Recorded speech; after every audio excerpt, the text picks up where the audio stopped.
Hello, Gems. Welcome to the VTuber Voices podcast. On this podcast, we like to talk about growing your own business as a content creator or artist, as well as covering interviews with VTubers and hearing about their experiences.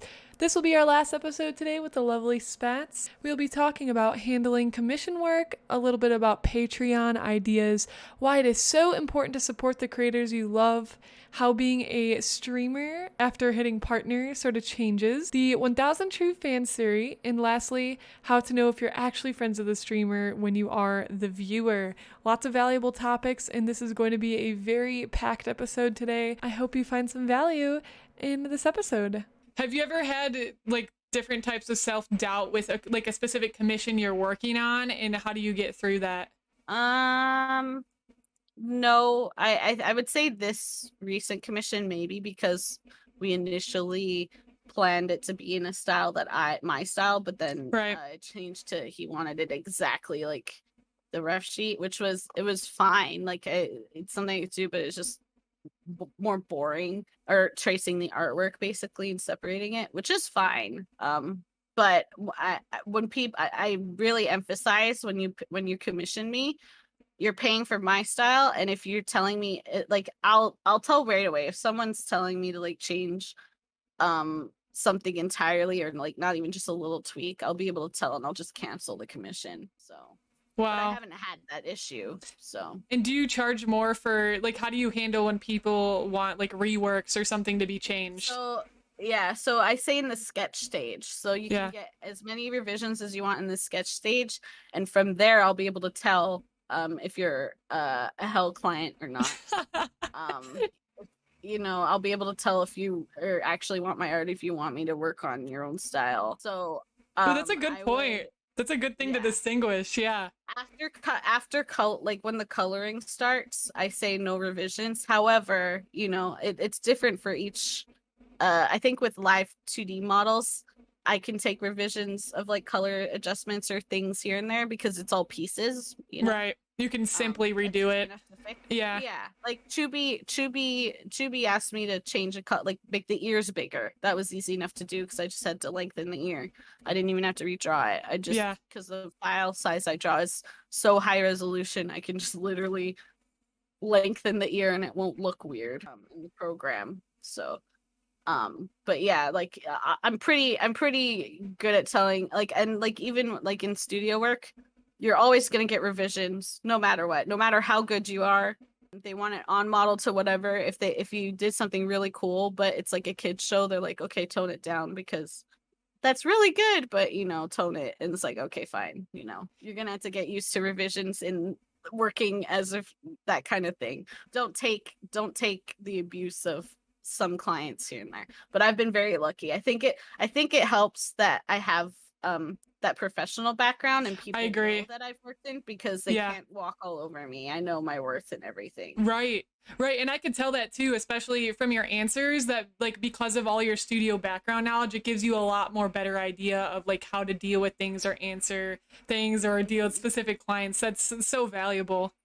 Yeah, for sure. And I'm always willing to help people figure that out. Like I'm always willing to give the advice that brand new people coming into whatever, Oh, it's so nice of you. You don't have to. Yeah, I mean, I see some, like, I need to make an FAQ now. Never thought I had to make an FAQ. I need to make an FAQ because I'll get there's people that support, I'll see regulars in chat or new viewers that follow, and like, but I'll get random DMs now from people that don't even follow me or have any, that are asking me all my secrets. Have a little respect. I agree. The effort I put into learning. At least follow me.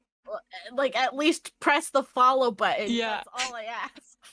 No, I absolutely agree with you there. And you could, I don't know if you've considered this, but you could always do something like with a Patreon or something and like a base tier, just do like a once a month FAQ video or something and then link people to that. And that's a good Patreon. I'm so, like, I have one, but right now I use it as a tip jar because I don't know what the heck. I don't have, like, right now I don't have the time. I feel like if I grow a little more, I'll be able to have the time to put aside to do like things off stream, but pretty much I'm full-time streaming. I'm streaming it all. So I just use basically Twitch subs are really good, and off one-off donations here or tips here and there are good. But that's a good idea from you for me. I don't know what the heck I would put on my Patreon. Everything I do, I don't hide anything behind a paywall. I should hide some things behind a paywall, but I would just rather have that out in the open, unedited kind of thing. Did do editing down. I could do like mini tutorials here and there on Gumroad and stuff, but maybe. I think the best things to do with that is like do things that aren't going to take too much extra time, like tie it into what you're already doing. Because you know your timeline, and if you feel busy, Patreon does take a lot of time, but even if it's like in your tip jar, the FAQ, like have that there. But again, I'm just making like suggestion ideas, but I know what you mean. It's like, oh my gosh, so many things. Just add that onto the list of what I'm working on right now. Yeah, I think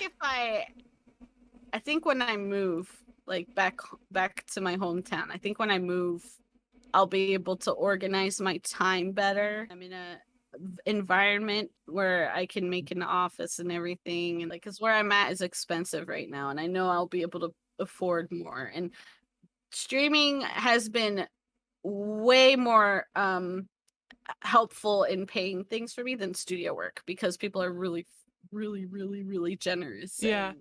I don't know what I would do without the people that have supported me. Like I wouldn't be able to do what I'm doing without the support. So it's like I cherish every single person watching, and even if people can't like tip or whatever, just like viewing me and watching me and sharing my artwork helps immensely. People don't know how much it helps to press a retweet or comment for these stupid social media algorithms, you know. Like if you like an artist, tell them, tweet at them, retweet their stuff, comment on it, say I like how you did this. Like it helps so much. You don't have to give them money, because someone else will see and be like, I want to give them money for a thing. That's a great way to put it. And so many people get like sad because you're like, oh, I wish I could support you in this way. But like Spats was saying, guys, any type of support, even if it's a like or even a simple comment, especially for artists, we sometimes just need that mental boost, and hearing that can just it can make or break your mental state, like straight up. Exactly. Yeah. Oh man. Okay, so another question I have, as far as partner stuff goes, so I know you had become partner pretty recently. Was there any like big changes or anything you noticed from like going from not being a partner to a partner? How was your experience with that? Yeah. So right before I became partner, I had to reapply one time. The second time I applied, I got it. But prior to applying, the numbers were lower. Not a bad thing. But as soon as you get that check mark, I don't know if it's algorithm stuff, you automatically already get more viewers. Yeah. So it's the struggle to get that check mark. And the way some people have treated me after getting that, like, eye-opening a little bit. I mean, wow. It's not necessarily a bad thing, but there's people that I have never seen before, you know, that I have seen in passing. You know, suddenly, you know, people are, you want to get on that. And it's, you know, I mean, it's different for everyone, but as an artist, and I think as an artist specifically, you can tell when someone is just wanting to be, or like just wanting to be your friend to get something out of you, either free artwork or whatever. And I've seen that a lot. And it's disappointing. I'll meet a new person, they won't know who I am, in a group of friends or whatever. It's mostly VR chat, because it's like a community thing. It's not necessarily a game, it's just a place to meet people. Right. So like, I think it would work in a real life sense too, but like, you'll meet someone, they won't acknowledge you or know who you are or anything. Then, you know, they'll do their research afterward, and then they're suddenly, oh my God, you're so great. You know, like, it's, oh, that's so frustrating to deal with. There's like one person, there's like several people I could name off the bat, but I'm not gonna do that. Yeah.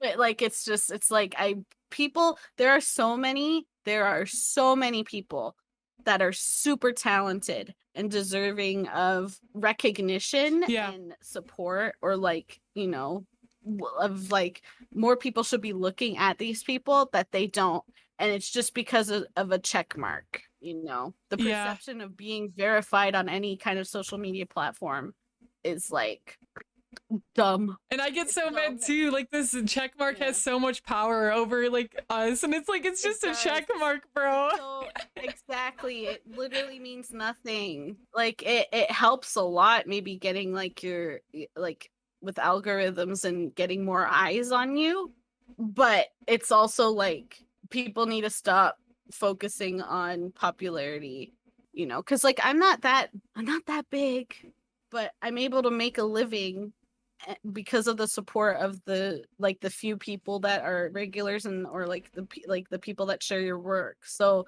I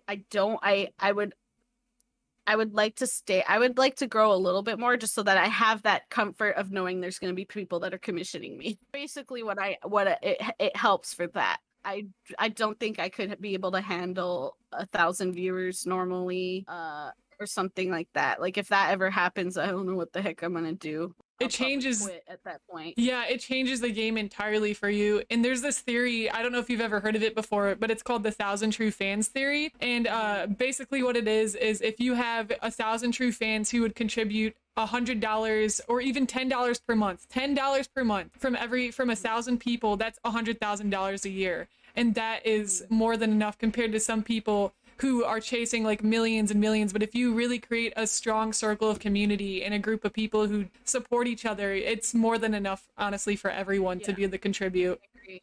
I agree with that. You don't need a whole fan base to be able to do what you love and be able to have the support. You just need a few people. And I really hope that I don't screw up, because there's always, now that you have that thing, like I have a lot of friends that also are partner, but you know, they might not be getting as many views as they did a year ago. I feel like they've peaked, and that's so hard mentally. Yeah, you know, it is for them.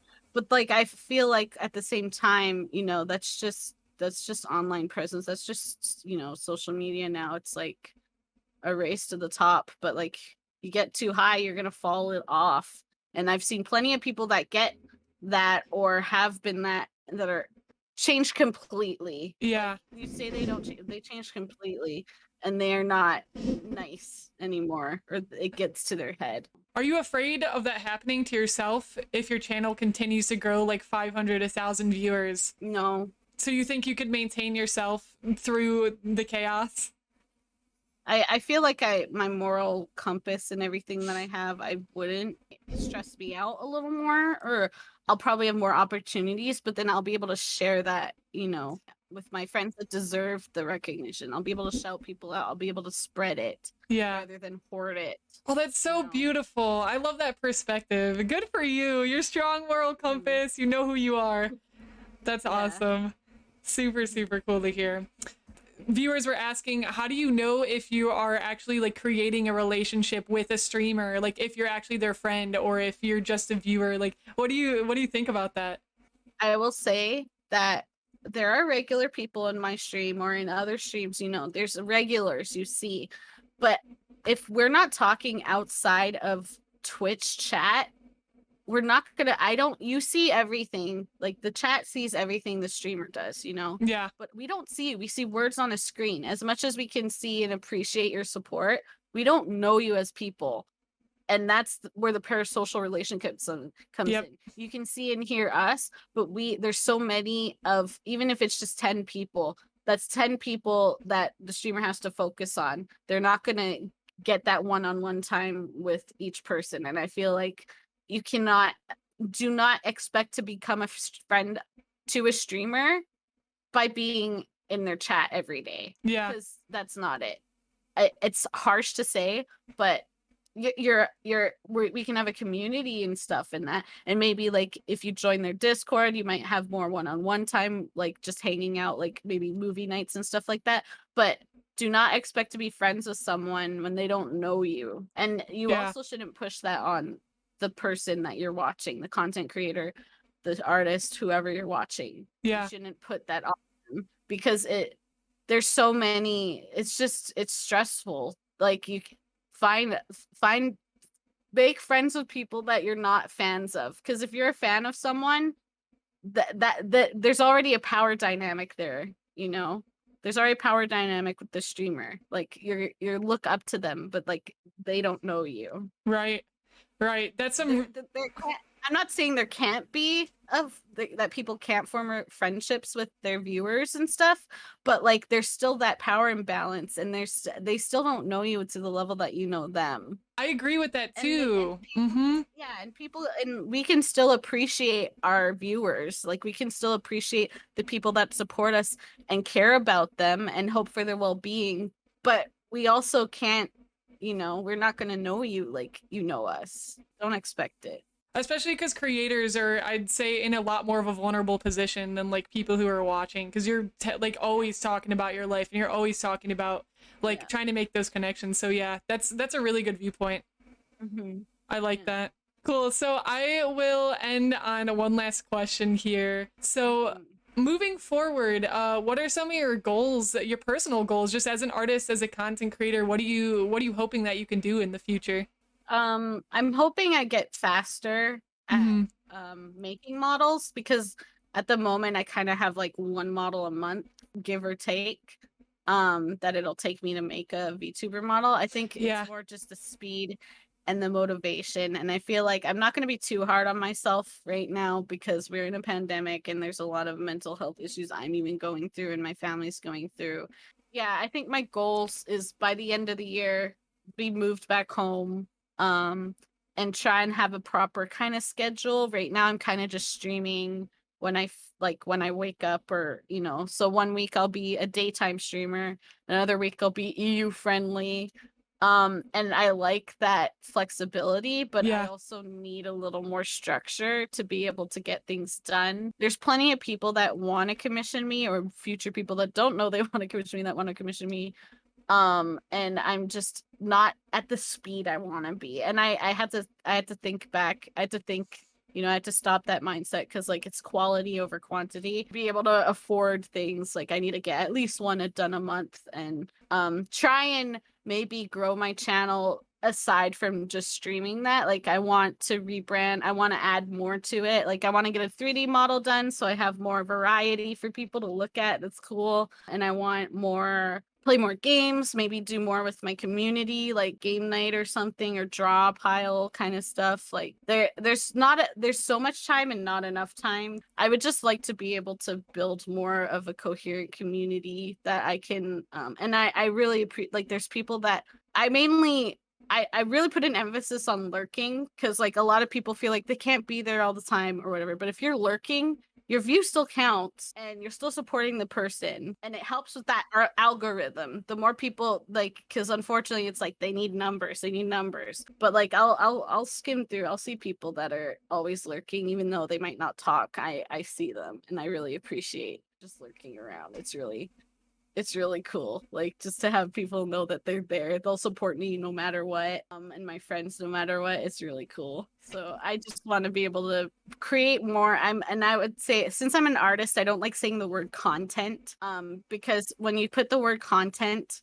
on a streamer, even, it's like that's just all they're seen as, is a content machine and not people. I would like to put more content out there, like can, like, you know, digest and stuff, but I want to be able to I have to focus on my mental health first, the bills first, to play more games. I think that's my main goal, is I want to play more games, add more than just drawing and stuff to the stream, because it's getting to the point where I need an FAQ, the same questions over and over again. But I want to bring more to the table than just I'm an artist. I want to be an entertainer too. A huge thank you to Spats. So much good, valuable insight here. Our conversation was definitely one of my favorite conversations I've had on the VTuber Voices podcast so far. I hope you guys enjoyed it, and we will be releasing season 5 next week. Remember, we release episodes every Monday and Friday, and I hope to see you there. Have a beautiful day, and don't forget to shine brightly.